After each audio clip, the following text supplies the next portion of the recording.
عليكم ورحمة الله وبركاته. ازيكم يا حبايبي، عاملين ايه؟ وحشتوني جدا جدا. والنهارده مع بعض مكملين في يونت 4 وليتس جيت ستارتد.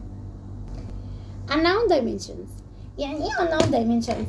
طبعا انت برضو لو انت ما اتفرجتش على الفيديوز بتاعه البريمتر والاريا فانت مش هينفع تاخد معانا النهارده السيشن دي، لان هي مترتبه على السيشن اللي فاتت.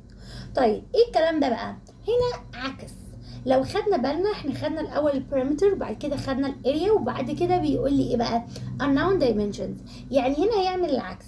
بدل ما انا كنت بجيب لك السيشن اللي فات كنت بديك اللينس واديك الويدز او ايه، او نفترض بديك السايد ايا كان، وكنت بطلب منك هات لي البريمتر وهات لي الاريا، النهارده هعمل العكس. اني انا هديك الاريا اور البريمتر واقول لك هات لي بقى السايد ده كان ايه، هات لي اللينس ده كان ايه، الويدز ده كان ايه، وهكذا. على فكره انا كل الدروس بقول عليها لذيذه، ولكن النهارده الليسن محتاج تركيز لانه هو مش سهل، لان انتوا بتتلخبطوا فيه شويه. البطل الجميل اللي بيجيب الحاجه بسهوله فانت جامد جدا. انا النهارده هحاول اجيبها لكم بكذا وي. هنبدا الاول بالاريا، لان مع ان ده عكس المفروض، لان الطبيعي احنا كنا خدنا الاول الاسم بتاع البريمتر وبعد كده خدنا الاسم بتاع الاريا، بس انا المره دي هبدا بالاريا. ايه بقى الاريا باي على طول، فعشان كده الموضوع هيبقى بسيط باذن الله مع الاريا بالذات. طيب ايه بقى الكلام ده؟ اول حاجه قالك انت هتحفظ تو شيبس. الشيب الاولاني اللي هو التراينجل اللي قدامك ده التراينجل، اعرف ان هو ريليتد بالايه؟ بالاريا. يعني اول ما تيجي سيره الاريا ارسم تراينجل. اوكي، وقال لك التراينجل ده عباره عن ايه؟ والله الحاجات اللي تحت دي، فاكرين البار موديل لما خدناها قلنا اللي تحت دول بيبقوا بلس؟ لا، في التراينجل بيبقوا باي. يعني هنا ده الاثنين دول معمول لهم باي، انا لسه هكتب هما ايه، واللي فوق ده الانسر، هو ده الريزلت نفسه. طيب هنا الاريا ايكوال لينس باي ويدز، طبعا ده للايه؟ للريكتانجل، احنا عارفين. اوكي، يبقى احنا هنعمل ايه بقى؟ بصوا الاريا هي اللي فوق لان اللي تحت قلنا الباي، يبقى هعمل لينس باي ويدز. اوكي، طيب ليه بتقول لنا الكلام ده؟ علشان انا هنا بصوا بقى، لو ده كان ميسنج، اللينس كان ميسنج، كنت هقول الاريا ديفايدد الويدز. تاني، الاريا ديفايدد الويدز. يعني بص، لو ده الميسنج اللي هو اللي عايزينه يعني اللينس، فهقول الاريا ديفايدد الويدز. طبعا لازم يديني حاجتين وانا بجيب التالتة. طب لو عايز ده الميسنج الويدز هقول الاريا ديفايدد اللينس. تمام. طب لو عايز الاريا هقول اللينس، طبعا ده اللي مش موجود، يبقى هقول اللينس باي الويدز، دي اللي احنا عارفينها. يبقى انا خلاص فهمت ان انا امتى هعمل باي وامتى هعمل ديفايد. والله زي الليسن اللي فات، لو احنا عندنا اللينس والويدز وهو عايز الاريا، هو ده الميسنج، هعمل لينس باي ويدز، موضوع بسيط.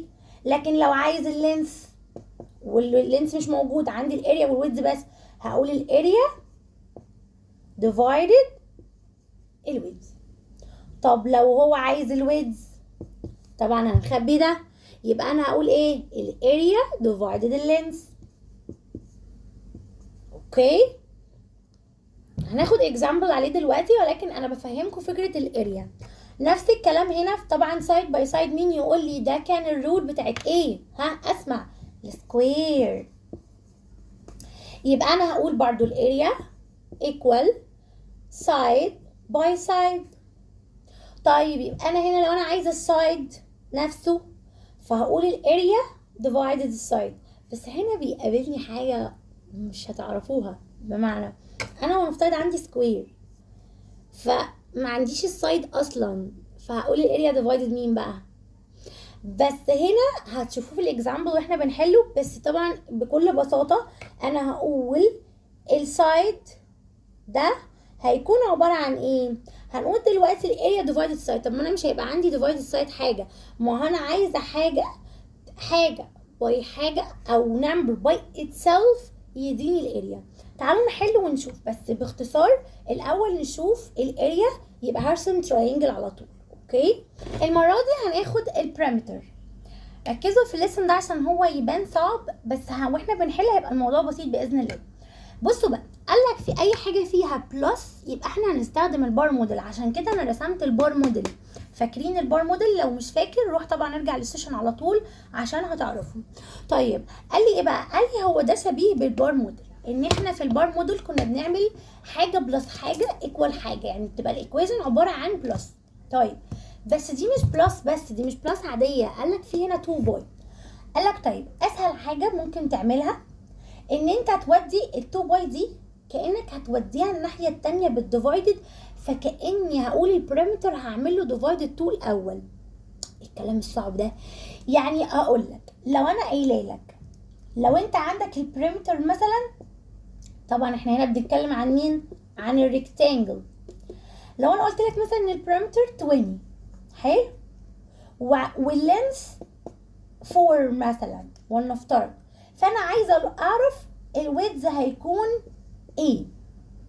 طيب هعملها ازاي؟ قال لك بص، ال2 باي دي تخلص منها انك انت تعمل بريمتر ديفايدد 2، يعني هات هاف البريمتر عشان تتخلص من ال2 دي خالص، فهات لي هاف البريمتر، يبقى انا هنا هاخد مين؟ هاف اوف بريمتر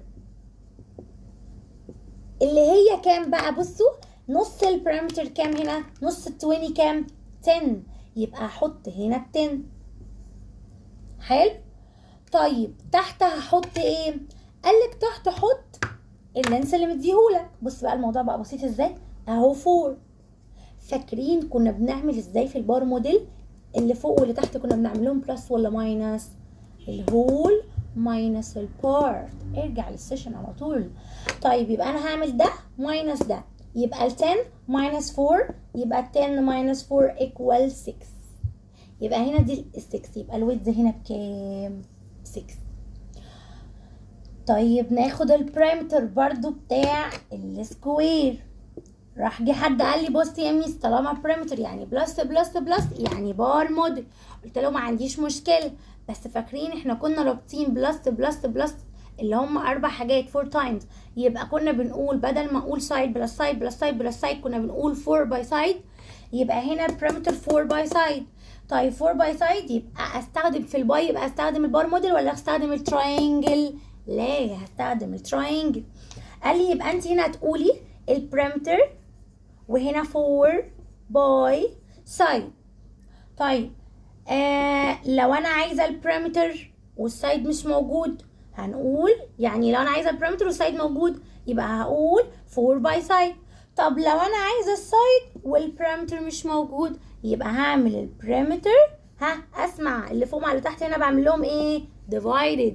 يبقى هنا perimeter divided 4. ميس انا مش فاهم حاجه. اوكي تعالى حل معايا هتفهم كل حاجه. بصوا احنا هنعمل ايه؟ بلان بسيط قوي. هترجع تحل معايا هتحس انك مش فاهم قوي، ارجع عيد الفيديو من اول وجديد تاني، اللي هو الحته الاولانيه اللي هي تراينجل والبار موديل. مع الحل اللي احنا حليناه هتفهم الليسن 100. فور اكزامبل بيقول لي بدا يقول لي مثلا find the width، واداني الاريا، وطبعا جايب لي هنا ريكتانجل، وقال لي ريكتانجل طبعا عذرا للشكل الجميل الرهيب ده. فيلا يعني نحاول نحل كده وافهموا المضمون. طيب الاريا هنا ايكوال 20 سنتيمتر سكوير، وراح قايل لي اللينس 5 سنتيمتر.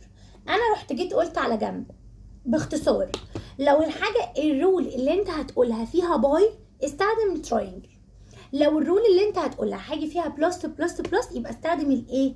البار موديل. وباختصار احنا مش هنستخدم البار موديل غير فوق حاجه واحده بس. طيب هنا الاريا، لا الاريا باي على طول، رحت حاطه التراينجل بتاعي وقلت هعمل حاجه باي حاجه، راح قال لي لا انا اصلا مديكي، انا اللي مديكي الاريا 20، رحت حطها فوق 20 اهي. اوكي وراح قال لي ايه؟ طب والسايد ب5 اكيد احطه تحت، يبقى احط هنا 5. يبقى بص بقى حاجه من الاثنين، والله يا تفكر بالتفكير اللي هو التقليدي ده اللي هو تقول 5 باي كام يديني 20، هتقول 5 باي 4 يبقى الويدز 4 سنتيمتر. او طبعا زي ما اتفقنا هنقول لو اللي فوق واللي تحت موجودين كده يبقى ديفايدد، يبقى 20 ديفايدد 5 ايكوال وات؟ ايكوال 4. يبقى هنا فعلا 4، وبالتالي يبقى ده 4. تعالى بقى ميك شور 4 باي 5 ايكوال كام؟ مش الاريا عباره عن لينث باي ويدث، يبقى 4 باي 5 ايكوال كام؟ 20، يبقى هي 20 سنتيمتر برضو. طب تعالوا اللي تحت برضو اريا، بس ده اريا لمين؟ لسكوير، مش هتلاقيك مديك اي حاجه. راح جه حد قال لي طب خلاص يبقى الاريا هعمل تراينجل واقول هنا حاجه باي حاجه. طب انا اللي مديكي الاريا يبقى احطها فوق عشان هو ده الهول، يبقى احط فوق 36. طب هنا مفيش حاجه اعملها، بس انت عارف ان الفور سايدز ار ايكوال، يعني كلهم سيم، كلهم ايكوال، كلهم قد بعض، يعني هنا لازم ده قد ده. طب مين بقى اللي اعمله باي اتسلف يطلع 36؟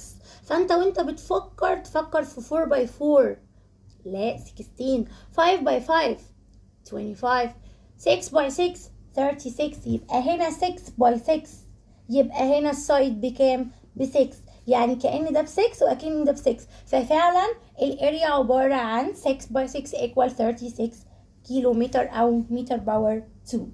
another example بيقول لي find مثلا the width واداني هو البريمتر. طبعا حد يجي يقول لي طب انا افرق ازاي ما بين الليسن اللي فات والليسن ده؟ بصوا انا اصلا مش هعتبرهم تو ليسن، انا هعتبرهم ليسن واحد. والله هو اداني اللينث والويدث فانا عارف الرول بتاعته، طب هو اداني البريمتر فانا برضو عارف نفس الرول هي بس بيختلف ان المره اللي فاتت كان البريمتر هو اللي مش موجود، فانت حضرتك بتجيب البريمتر انك بتعمله بالرول اللي هي ايه؟ الرول بتاعت الريكتانجل اللي هي كنا بنقول 2 باي افتح براكت لينس بلس ويدز. فانا خدت بعيني كده ولمحت ان في بلس، رحت قلت الميس قالت لي لما يكون في بلس اعملي ريكتانجل، اللي هو ولنفترض مش هنعمل ريكتانجل ده اهو، هتعمل ريكتانجل اللي هو البار موديل يعني. اوكي طالما في ايه؟ بلس، لان البار موديل بيخصص بالبلس والماينس، فاكرين البارت بلس بارت والماينس بارت. طب هنا قال لي ايه؟ قال لي لا بس انا مديكي البريمتر. راح افتكروا كامل كلام الميس كويس قوي، اكتب ال 24 هنا؟ لا انا هجيب هاف البريمتر. ليه هاف البريمتر؟ عشان اتخلص من كلمه 2 باي دي، ما هي 2 باي لما تروح الناحيه الثانيه للبريمتر هتبقى كاني بقول هاف، نصها ديفايدد 2 يعني. ف 24 divided 2 او half 24 هتقولي 24 divided 2 يعني 2 by what equal 24 يبقى 12، او لو انت عارف نص 24 كام على طول هيبقى 12. طب يبقى انا كده ما بحطش 24، انا بحط الهاف بتاعها وبعد كده احط ال8 اللي هو مديهاني اهو. يبقى مين هنا اللي ناقص؟ ده. فاكرين كنا بنقول ده مع ده بنعمل لهم ايه؟ بلس ولا ماينس؟ ماينس. يبقى 12 ماينس 8 equal 4، يبقى الانسر هنا كام؟ 4. طب ميك شور لو انا حطيت هنا 4 يبقى التو سايدز دول نعمل لهم ايه؟ فاكرين البريمتر كان عباره عن ايه؟ 8 بلس 4 بلس 8 بلس 4، لو عملتهم هيطلعوا 24. or لو انا قلت 8 بلس 4 وبعد كده اعمل لها باي 2، 8 بلس 4 equal كام؟ 12، واعمل لها باي 2 يطلع كام؟ 24. يبقى انا كده صح. معظم الاسئله دي برضو بتتحل انك انت تتاكد الاول عشان بس ما تتلخبطش لا يكون في الباي او ديفايدد او الحاجه كده. طيب دي برضو سهله قوي، ده سكوير. في السكوير الاثنين بنرسم تراينجل ايا كان في الاريا او في البريمتر، يبقى احنا اتفقنا بنرسم البار موديل بس في البريمتر بتاع الريكتانجل وبنقول هاف البريمتر. اوكي طب البريمتر بتاع السكوير انا عايز هنا، فاكرين كنا بنقول هل سايد باي سايد ولا 4 باي سايد؟ بصي يا ميس مش فاكر. اوكي تعالى افكرك، احنا كنا بنقول اي بريمتر في الدنيا عباره عن بلس بلس بلس. طب هنا هعمل سايد بلس سايد بلس سايد بلس سايد، السايد ريبيتد كام مره؟ 4 تايمز، وبما ان هي 4 تايمز يبقى هعمل 4 باي سايد على طول. انا هنا دايما انا عايزه دماغك تلقط، يبقى هنا 4 باي سايد يعني هنا البريمتر وهنا ال4 باي سايد، يعني هنا 4 باي السايد اللي معرفوش، والبريمتر طبعا الانسر هي اللي فوق هتحط هنا 44، ومن هنا 4 باي كام يديني 44، يبقى انا هنا عايز السايد ده 4 باي كام؟ 4 باي اسمعها 11، يبقى هنا 11، يبقى هنا السايد equal 11 كيلو متر. For another example ومن ارخم يعني في نظر الستودنتس عندي يعني الارخم الاسئله ان هو يجي بقى، طبعا ده ستوري بروبلم عاديه او essay questions يعني، بس بطريقه ايه بقى؟ بص قال لي a square its perimeter is 12، طبعا بقى مكتوب مثلا 12 سنتيمتر. اوكي وبعديها راح قال لي then its area equal ايه؟ يعني هنا مش بس عايز يعرف السايد كان بكام، لا ده عايز الاريا. قلت له طب ستيب باي ستيب، انا دلوقتي ده سكوير، رحت راسمه سكوير. حلو، بالراحه والموضوع بسيط. قال لي البارامتر از 12، رحت وقفت لحد هنا وقلت طب افكر كده، لما البارامتر از 12 الميس قالت لي البارامتر يعني بلس بلس بلس، وهنا الفور سايدز ايكوال، يعني بدل ما اقول سايد بلس سايد بلس سايد بلس سايد هقول 4 باي سايد. فالميس قالت لي كله تراينجل الا الريكتانجل في البارامتر بس هعمله برموديل، يعني ده التراينجل. اروح قايله ايه؟ طب ال 12 فوق طبعا لان هو البارامتر قال لي فيها 12، يبقى انا هنا 12. طب هنا فاكرين كنا بنقول ايه؟ حاجه بلس حاجه بلس حاجه بلس حاجه، يعني 4 باي سايد، يعني هنا هكتب 4 باي. 4 باي كام؟ يديني 12، اللي هي يعني 12 ديفايدد 4 ايكوال كام؟ 3. هي انا جبت السايد ايكوال 3، يعني ده 3 سنتيمتر وده 3 سنتيمتر وهكذا. طب جاي اكتب 3 لقيته بيقول لي لا انا مش عايز السايد اصلا، وانا مين قال لك انا عايزه؟ انا عايز ده اريا. قلت له الاريا، طب اوكي قانونها سهل، يعني الاريا باي على طول، يبقى هنعمل الاريا عباره عن 3 باي 3 ايكوال 9 سنتيمتر سكوير، يبقى هنا هتبقى 9. هتقولي طب ما هو سهل اهو يا ميس. لا، علشان هو دايما انت بتبقى داخل مسنتر دماغك ان هو يا اما هو يديني اللينس والويدز او السايد يعني، وانا اجيب له البارامتر او الاريا يعني، او ان هو اللي يديني البارامتر وانا اجيب له السايد. طب انا مش عايزه السايد، انا اصلا عايزه الاريا.